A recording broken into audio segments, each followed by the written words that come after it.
Olá, muito boa noite a você. Eu sou Adalberto Piotto e seja bem-vindo ao Cenário Econômico pela TV Brasil, com emissoras públicas de todo o país, diretamente dos estúdios da B3, no centro da cidade de São Paulo. Vamos aos destaques do cenário econômico de hoje, que teve bolsa em queda e também a divulgação do IPCA. A inflação cedeu agora no mês de julho.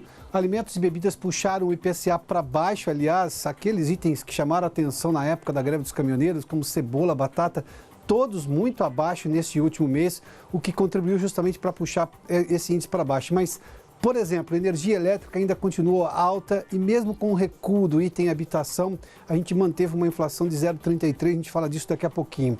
Com a especulação eleitoral, o Ibovespa hoje em queda, na verdade tem muito zoom no mercado acerca do que pode acontecer lá no mês de outubro, ou seja, essa especulação atrapalhou o Ibovespa hoje. 8,7 trilhões, ou seja, quase 9 trilhões de reais em infraestrutura nos próximos 20 anos é o que o Brasil precisa para desatar o nó dessa área extremamente vital para o desenvolvimento brasileiro, ou seja, obras de transporte, de energia, de água e saneamento. E no estúdio, Samuel Barreto fala exatamente sobre água. Nós temos ainda problemas com crise hídrica e, claro, a questão do saneamento mal resolvida neste país. A gente fala disso tudo no cenário econômico que está no ar.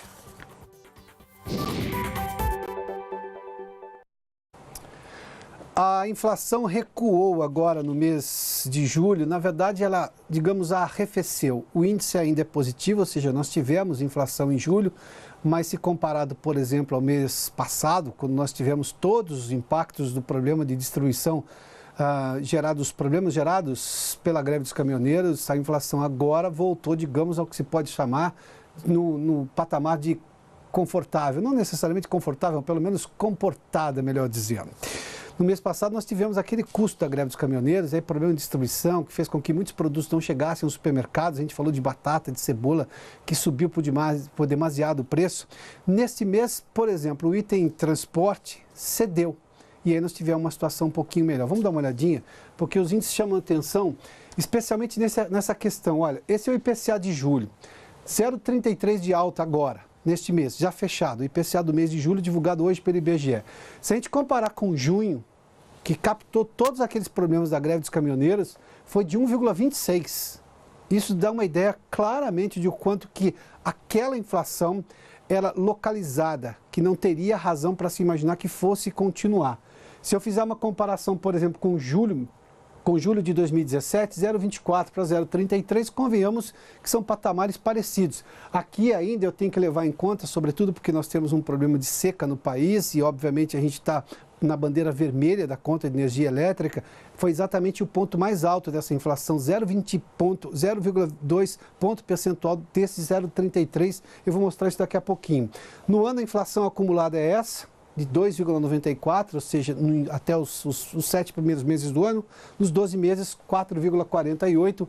Tudo indica que a gente não passa da meta, a ideia justamente é que isso não vai acontecer, porque aquela inflação de maio, de junho, sobretudo, por causa de maio da greve dos caminhoneiros, não contaminou o restante do ano, embora nós tenhamos ainda uma situação eleitoral que pode mexer com a economia. Mas, por outro lado, nós continuamos tendo produção importante de alimentos, sobretudo. Eu tenho um problema de crise hídrica, é verdade, isso gera um custo maior na energia elétrica, mas eu tenho ainda muita gente com condições limitadas de consumo, ou seja, pouco poder aquisitivo, menor demanda, a oferta continua, ou seja, a inflação tende a continuar comportada. Vamos dar uma olhadinha aqui para a gente olhar nos destaques desse mês. A habitação subiu 1,54%, mesmo assim a energia elétrica, por exemplo, subiu 5,33%. Eu tenho um dado aqui, para você ter uma ideia, tinha sido de 7,93% no mês passado. Caiu bastante, ou seja, é bem menor do que foi no mês passado. Mesmo assim, só a energia elétrica, esse item habitação, é 0,20 ponto percentual da inflação de 0,33, ou seja, a maior parte do 0,33 que subiu a inflação este mês é justamente por causa de habitação e energia elétrica. Transportes teve 0,49, os combustíveis recuaram 1,80, é extremamente importante isso. Vamos lá, até porque os combustíveis também lá atrás puxaram um pouco a inflação para cima. Alimentação e bebidas tiveram uma queda de 0,12%, Para você ter uma ideia, em junho elas subiram 2,03%. Esse comparativo de índices parece números de economistas, de fato são números da economia, mas isso demonstra claramente qual é a tendência para esse setor. Se a gente olhar para alimentação e bebidas, esse item que compõe o índice de preços ao consumidor amplo, que é o IPCA, se em junho eu subi 2,03 e recuei 0,12 agora, isso demonstra claramente o quanto mudou esse patamar com relação a alimentos. E a prova está aqui, olha, cebola, batata e tomate. No mês passado tinha sido uma alta de 1,42, caiu 33,50 agora. Batata, 17,16, caiu para 28 agora. Para você ter uma ideia, recuou, nós estamos falando de número negativo. Tomate, 0,94. Menos 27,65, isso mostra claramente. 2 itens da cesta de alimentação tiveram uma alta importante. E itens que são consumidos diariamente, portanto, eles têm um peso importante nisso. Leite subiu quase 12%, isso justifica porque a manteiga está cara, justifica porque o próprio leite está caro. Aqui é leite longa-vida, mas também porque a gente tem, por exemplo, um preço maior nos queijos. E pão francês também subiu 2,22%. Aqui tem um pouco de câmbio, tem uma questão de produção de trigo, essas coisas todas, importação, mas a gente tem um preço maior aqui também no pão. Esses são os dados da inflação. Vamos falar de construção civil agora, sobre a inflação da construção civil, que teve alta nos custos agora do mês de julho. Os dados também foram divulgados hoje pelo IBGE. O Marcelo Castilho tem detalhes disso no Rio de Janeiro e nos conta agora aqui no cenário econômico. Marcelo, boa noite. Oi, Pioto, boa noite para você, boa noite a todos. O Índice Nacional da Construção Civil subiu 0,52 ponto percentual em julho, após aumento de 0,58 um mês antes. Os dados foram divulgados hoje conforme pesquisa do Instituto Brasileiro de Geografia e Estatísticas. O acumulado no ano ficou em 2,65% e nos últimos 12 meses em 4,01%. O resultado abaixo dos 4,07% dos 12 meses imediatamente anteriores. Em julho, o custo nacional da construção por metro quadrado foi de R$ 1.095,09. Em junho, estava R$ 1.089,46. A formação desse preço é a soma dos R$ 563,69 relativos aos materiais e aos R$ 531,40 da mão de obra, que, aliás, ficou 0,13% mais cara. O IBGE apontou que a parcela dos materiais de construção teve em julho a maior inflação do ano, 0,88%, e passou a custar R$ 563,69 por metro quadrado.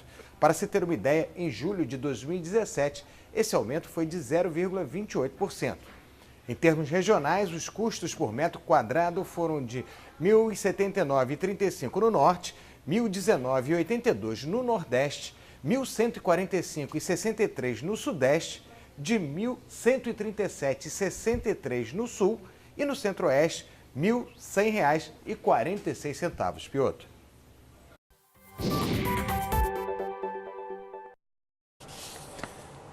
Obrigado, Marcelo.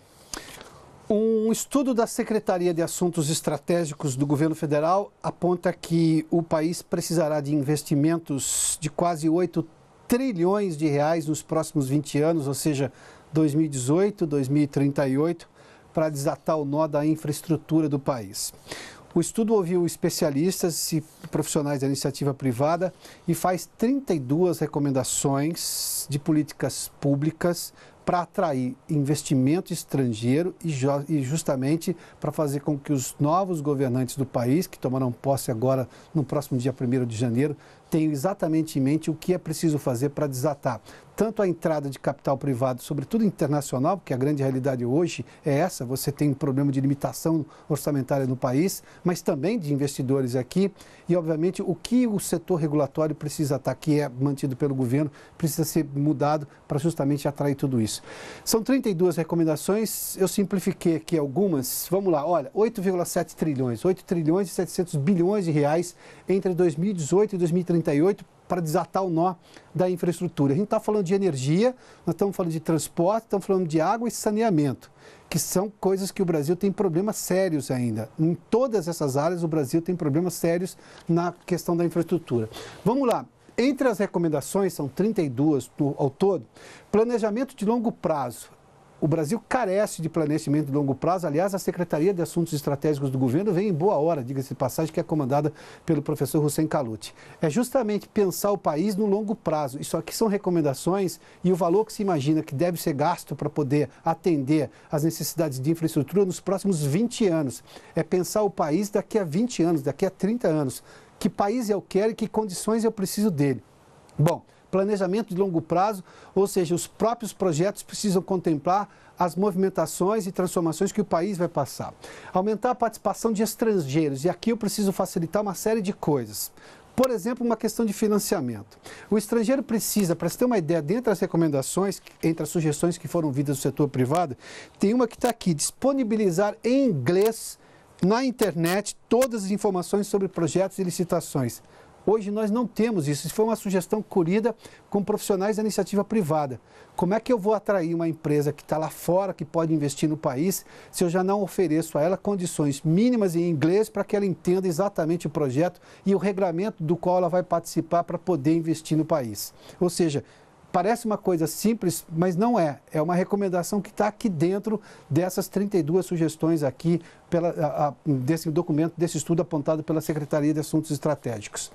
Tem uma outra questão também. Estrangeiros hoje, por exemplo, financiamento. Boa parte do financiamento vem pelo BNDES. Os empresários e especialistas ouvidos estão sugerindo que se tenha uma melhor interlocução com o BNDES. Qual é o papel do BNDES nesse caso? E, obviamente, levando-se em conta uma situação atual. Hoje, a pleiteação do recurso do BNDES só pode ser feita depois do contrato assinado, ou seja, a empresa participa da licitação, ela ganha a licitação, ela assina o contrato e depois sim ela vai lá pleitear o investimento do BNDES. Mas o BNDES pode dizer sim ou não, ou seja, aumenta muito o risco, no caso, para a empresa que está fazendo esse investimento. E se o BNDES pode dizer não, qual é a situação do setor privado, do setor bancário privado? Não se vê muito o setor bancário privado. É preciso entender como o governo pode operar nesse momento para trazer o setor privado para obras de grande monta e de grande tempo de maturação. Ou seja, uma construção de uma estrada leva anos. Ou seja, esse banco precisa investir a taxas de juros competitivas para que o setor consiga fazer exatamente essa obra que precisa o país.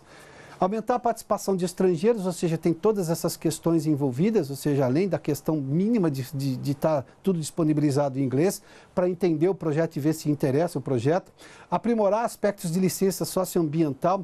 Essa questão ambiental é extremamente importante. Eu tenho acho que 27 ou 28 anos de jornalismo e não raro cobrir casos assim. A obra é lançada, há uma licitação, há todo um processo, uma empresa ganha, começa a obra, o Ministério do Meio Ambiente vai lá, ou o Ministério do Meio Ambiente, não, o Ministério Público ligado ao meio ambiente vai lá e para a obra. Aí para a obra e aquela obra fica parada durante anos, porque notou uma irregularidade. A minha pergunta é, por que o Ministério Público não foi convidado ou não se propôs a participar no processo desde o começo, inclusive do que se chama de projeto executivo, para apontar todos os problemas, corrigi-los antes de se começar a obra? Porque o custo disso não é só para o Estado, não existe custo para o Estado, existe custo para a sociedade. É a sociedade que paga mais caro ou porque deixa de ter a obra no tempo que deveria existir, ou porque vai custar mais caro lá na frente, porque numa paralisação dessa, boa parte da obra pode se deteriorar. E não se viu ainda, por exemplo, uma aproximação entre órgãos que fazem licença ambiental e órgãos que, por exemplo, fiscalizam, como o caso do Ministério Público. Ou seja, aprimorar aspectos de licença socioambiental no regramento, mas também na forma como isso vai ser fiscalizado por todos esses setores. Garantir estabilidade de marco regulatório, nós estamos falando de regras claras, ou seja, as regras negociadas vão valer durante todo o projeto. Ou seja, quem começar um projeto hoje sabe qual é a regra até o final. A mudança de regra no meio do caminho, e aqui a gente tinha mudanças de regras conforme o governo mesmo, ou dentro do mesmo governo, ou seja, do mesmo mandato, isso faz com que o próprio capital estrangeiro deixe de investir no país. E detalhe, levando-se em conta a questão orçamentária do país, pública, ou seja, um problema fiscal hoje, você só vai fazer essas obras se você tiver capital privado, estrangeiro ou nacional, mas não dá para se esperar que o governo vá resolver essa questão porque não tem esse recurso no orçamento, é impossível imaginar que tenhamos esse recurso no orçamento, ou seja, a parceria terá que ser com o setor privado. E previsibilidade e rapidez em processos judiciais. Vai para a justiça, a justiça senta em cima do projeto, pede uma série de laudos e aí eu tenho uma lentidão judicial para decidir uma série de coisas. Uma das sugestões aqui é evitar justamente a justiça, ou seja, ter meios para resolver contendas, ou seja, há uma série de contenciosos que você resolva antes de chegar na justiça, porque há problemas judiciais que podem protelar o projeto de forma muito duradoura, ou seja, em que você atrase o projeto ainda mais. Ou seja, são várias dessas 32 recomendações, a gente resumiu aqui, mas são importantes porque nós estamos falando de um projeto agora da Secretaria de Assuntos Estratégicos que pensa o país, no mínimo, por 20 anos, o que no Brasil já é grandioso. Mas dá para se pensar no país, o que país a gente quer para daqui a 50 anos. Bom, falando sobre essa questão de infraestrutura, hoje começou um evento que fala justamente sobre água e saneamento. A Vanessa Casalino está conosco em São Paulo.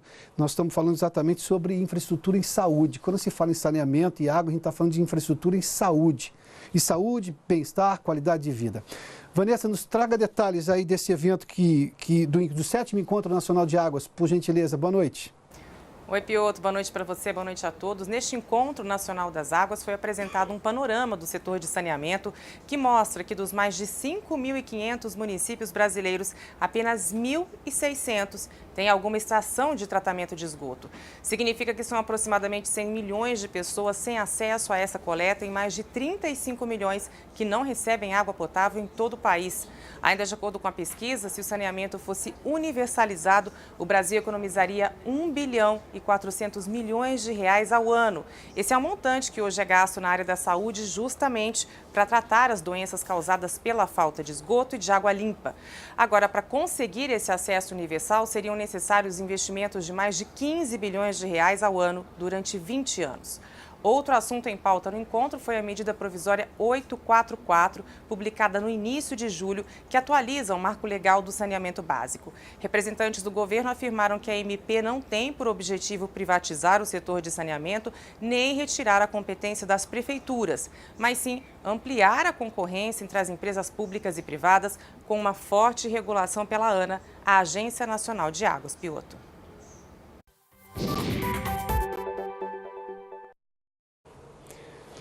Obrigado, Vanessa.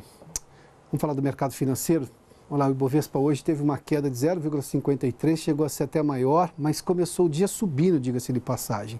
Ontem havia um boato sobre pesquisas eleitorais, a pesquisa nem veio exatamente com tantos problemas como se imaginava pelo boato de ontem, mas depois, ao longo do dia, uma especulação eleitoral gigantesca fez com que o Ibovespa perdesse, inclusive, os 80 mil pontos, 79.923 pontos. O dólar comercial em queda hoje de 0,11, chegou a ser maior a queda durante o dia também, R$ 3,76.